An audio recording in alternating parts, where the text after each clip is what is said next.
아리아리 이스리스리 라라리요 아리아리 고개로 넘어간다.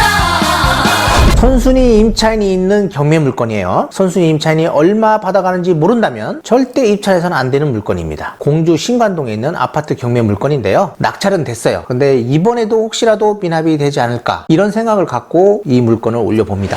현재 이 물건은요, 일단 임차인이 중요해요. 선순위 임차인이잖아요. 선순위 임차인이 보증금이 2억 1250만 원이 있대요. 자, 이렇게 선순위 임차인이 있고요, 대항력이 있다면 2억 1250만 원 이상으로 내가 주고 사는구나 라고 생각을 하셔야 돼요. 일단은 여기서 얼마만큼 줄어드냐가 중요한 겁니다. 말소기준권리가 22년 6월 22일이에요. 이분의 전입이 22년 5월 20일입니다. 그래서 이분은 대항력이 있는 거예요. 근데 마침 이분이요, 보증보험에 가입을 한 것 같아요. 근데 아직은 제가 볼 때는 이분이 나가지는 않은 것 같아요. 임차권 등기를 했는데 아직 여기 살고 있는 것 같더라 이거예요. 관리비가 미납을 안 되고 있어요. 그렇다면 살고 있다라고 판단이 되고요. 이 물건에서 중요한 거는 이 등기부를 보면 알 수 있습니다. 강제 경매를 했는데 개인이에요. 이분이 뭐 때문에 했냐면 임금 채권이에요. 임금. 그러니까 이분이 먼저 배당을 받아갈 것 같고요. 그리고 필요경비 있죠? 경매비용. 경매비용 300만 원이 또 먼저 받아갈 거예요. 300만 원 먼저 받아가고 이분 받아가고, 그리고 나서 이제 이분이 받아가야 되는데 2억 1250만 원. 자, 낙찰되는 금액이 얼마냐 따라서 이분한테 물어주는 금액이 줄어들 수도 있고 2억 1250만 원보다 줄어들 수도 있고, 아니면 이걸 다 낼 수도 있는 거예요. 자, 일단은 800만 원 정도는, 800에서 900 정도는 먼저 경매 낙찰된 금액에서 나간다라고 보셔야 돼요. 일단 그렇게 생각을 하고요. 요 압류가 있죠. 압류 공주, 국세, 뭐 국세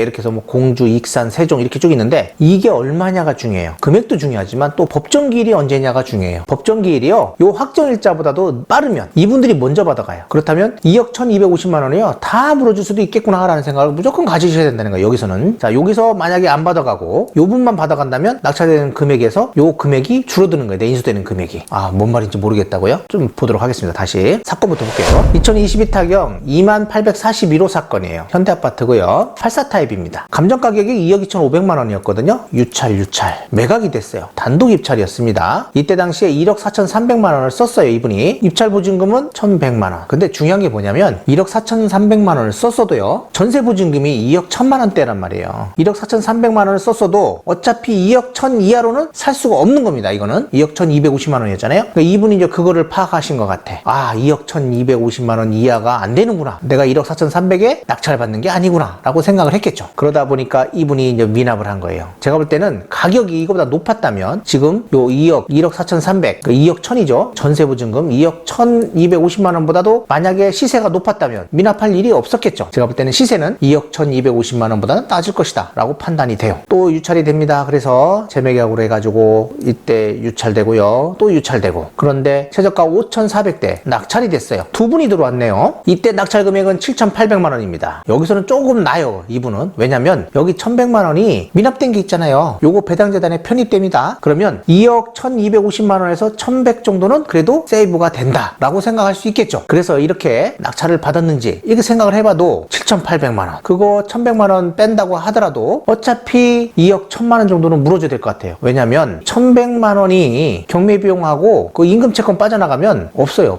그렇다면 2억 1000을 또 물어줘야 되는 거잖아요. 여기서도 2억 1000은 물어줘야 된다 생각을 하는 거예요. 지금 이것도 잘못 받았네, 미납. 시세가 그거보다 안 된다라 판단되는 거예요. 무조건. 자, 그러면 저 입찰 보증금 이게 안 낸 게, 미납된 게 지금 이렇게 돼요. 이때는 20%였을 거 아니에요. 최저가 20%. 그렇다면 1000만 원 정도 이렇게 됩니다. 1000만 원. 그럼 이거 1100. 그럼 2200만 원 정도가 일단은 미납. 그리고 나서 또 유찰 이렇게 된 거예요. 그러다가 이제 908만 원까지 왔네요. 이때 또 들어왔어. 두 분이 3500만 원을 쓰고 또 미납을 하셨네요. 자, 여기도 보면 2000만 원. 그리고 요거 이분 3500만 원 하면 5000만 원 정도거든요. 그러면 만약에 뭐 1000만 원 정도 먼저 하고 4000 받아간다면 그래도 뭐 1000 얼마를 물어줘야 돼요. 어차피 2100 이하로는 살 수가 없어요. 아니네요. 여기 2100만 원 정도가 배당재단에 있으니까 제가 볼 때는 한 2000만 원 아끼네요. 그러면 한 1900 정도에 사는 거네요. 1900 정도에 살 수 있는 겁니다. 그런데 중요한 건 뭐예요? 압류 채권이 있잖아요. 압류가 조세 채권이 좀 법정기일이 빠르면 이보다 늘어난다니까 다시 2100 얼마가 꽉 찬다니까요. 아마 그것 때문에 그런 건지 일단은 미납을 했습니다.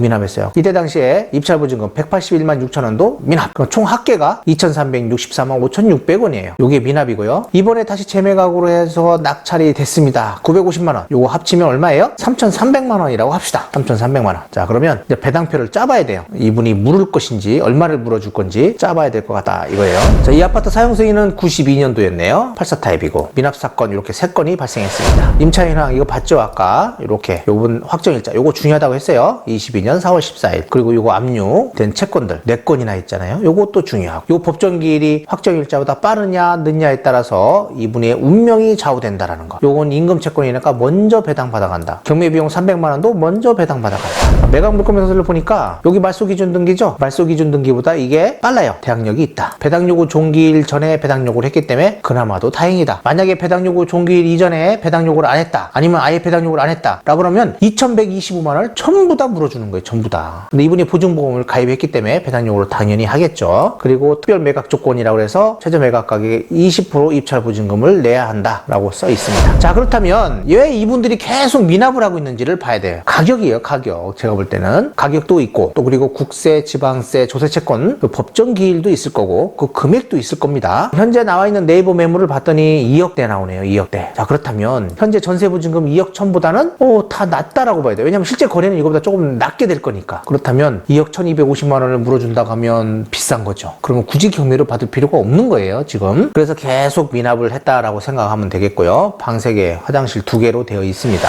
등기부 상에 보니까 소유권 이전 이렇게 이전이 있는데 1992년에 한 번 있었고요. 2011년도 그리고 2021년도 2021년도에 이분이 2억 2천 주고 샀거든요. 근데 11년도는 뭐 9천 정도 주고 샀네요. 근데 여기서 중요한 건 뭐냐면 이분이 갖고 있었는데 이분이 전세를 2억 5천에 놨더라고요. 바로 전에 한 1년간을요. 2억 5천을 놨는데 이걸 돌려줄 돈이 없다 보니까 이렇게 저렴하게 판 거예요. 2억 2천에. 요 시기에는 보니까 최고가가 3억에 매매된 것들도 있더라고요. 여기서 이제 하락세를 보여주기 시작한 거죠. 그러다 보니까 이분이 급한 마음에 저렴하게 팔았다라고 생각이 됩니다. 전세 보증금도 돌려줘야 되고 하다 보니까 그렇게 된 것 같아요. 이때 당시에는 이제 이분은 이제 싸게 샀다라고 생각을 했겠죠. 2억 2천이면. 현재 아파트는 총 5개 동 422세대고요. 주차 대수는 0.68대 1 도시가스 그리고 관리수인데 관리비는 미납된 게 없대요. 방 3개, 화장실 2개 그리고 관리비가 한 21만 원, 22만 원 정도 나온다고 합니다. 그리고 매매 시세를 보니까 2억 1천에서 2억 4천인데 제가 볼 때는 지금은 뭐 한 2억 정도 되는 것 같아요. 뭐 그렇게 보면 될 것 같아요. 2억 정도로 판단하시면 될 것 같습니다. 위치를 보니까 이렇게 공주대학교거든요. 이게요. 여기에 있는 거예요. 바로 이쪽이 1차 있고 2차 있고 그러거든요. 그래도 여기 2단지는 조금 낫겠죠. 근데 1차는 이쪽 뒤에 있는 거예요. 뭐 금강이고 뭐고 보이는 게 없을 거예요. 또 더구나 1층이잖아요. 그러다 보니까 전혀 보이는 게 없다. 뭐 조망이나 이런 거 전혀 없다. 그렇다면 2억. 요 앞에는 그래도 2억 7천 정도, 2억 6천 이렇게 매매가 되더라고요. 여기는 2억. 1층이니까 2억 밑에 거래되지 않겠냐라고 판단이 됩니다. 거래된 걸 봤더니 202동의 1층은 1억 9천 직거래였대요. 102동의 11층 보니까 1억 8천이에요. 그러면 지금 여기 1층이거든요. 102동의 1층 그래요. 1억 8천밖에 안 되는 거예요. 그렇다면 제가 볼 때는 지금 낙찰 받으신 분도 배당재단에 편입된 금액 다 합쳐도 어차피 1억 8천 정도를 주고 사는 거거든요. 조세채권이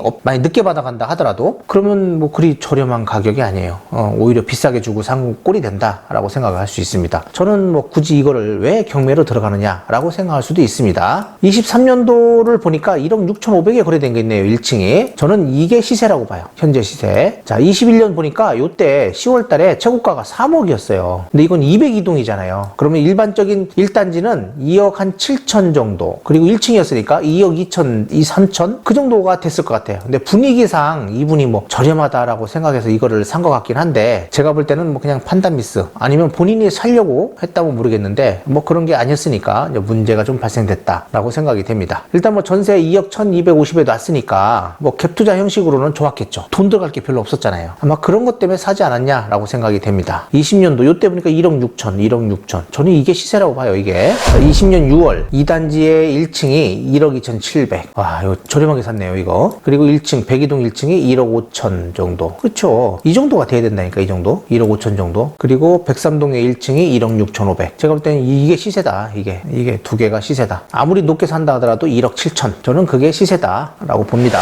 마무리를 짓도록 하겠습니다. 제가 볼 때는 시세가 1억 7천이에요. 그럼 이 물건 입찰 들어가야 돼요? 제가 볼 때는 절대 들어가면 안 되는 물건이다. 마지막에 법인이 받으셨는데 법인도 마찬가지예요. 이거 제가 볼 때는 판단 미스이지 않을까라고 생각돼요. 만약에 오른다. 여기서 오른다면 괜찮겠지만 오르지 않는다면 판단 판단 미스. 그리고 법인들이 요즘 저렴하게 낙찰을 받아가지고 인수되는 금액을 물어주지 않고 다시 또 뭐 경매를 넣고 뭐 이런 것들이 있다고 하는데 그런 걸 이용하려고 했나? 뭐 이런 생각도 들어요. 아니면 이분이 판단 미스를 했을 것이다. 왜냐면 배당재단에 편입된 금액 한 3,300만 원 있다고 했어요. 그럼 그 금액 경매 비용 300 빼고 앞에 임금채권 빠져나가고요. 그래서 그 금액만큼 내려오니까 아 이분이 그만큼 저렴하게 샀다라고 생각을 했을 수도 있어요. 왜냐면 가격을 2억대 이상으로 봤다면. 근데 문제는 뭐냐면 이 조세채권이에요. 이런 물건에 경매를 들어가실 때는요. 여기 임차인이 있었잖아요. 임차인한테 가서 좀 뭐 음료수라도 사든지 아니면 조금 비용을 주더라도 법원에 가셔가지고 서류 열람을 하시는 게 좋습니다. 서류 열람을 하면 그 안에 이분들의 법정기일 그 압류된 거 있잖아요. 뭐 국세라든지 지방세 법정기일이 나와요. 법정기일이 이제 확정일자 임차인의 확정보다 빠른지 늦은지를 먼저 판단하셔야 되고 얼마가 이분들이 청구를 했는지 이런 것들도 보셔야 합니다. 그거를 확실히 알지 않는 이상은 절대 입찰하시면 안 되고 무조건 여기는 2억 1250만 원을 다 물어주는 금액이다 라고 생각을 하고 입찰을 하셔야 속이 시원하다. 그래야 이상이 없다